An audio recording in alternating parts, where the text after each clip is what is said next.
strict deadlines to follow.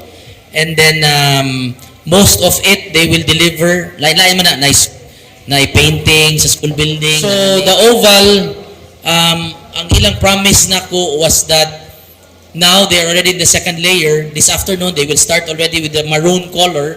They will finish about 4 to 5 days maroon, and then 1 week to cure, and then after that magbutang sa kanang bitang linya, kanang pintal linya bitaw unsang row, So if you kung imo nang ipon 5 days sa katong maroon nga pellets ba na or whatever, and then another 1 week, so that's 12.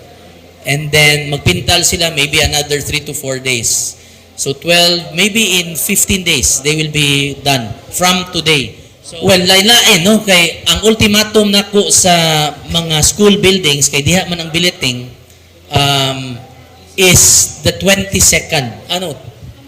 27th. Kay we're expecting already sa 28 mga bot na ang mga atleta.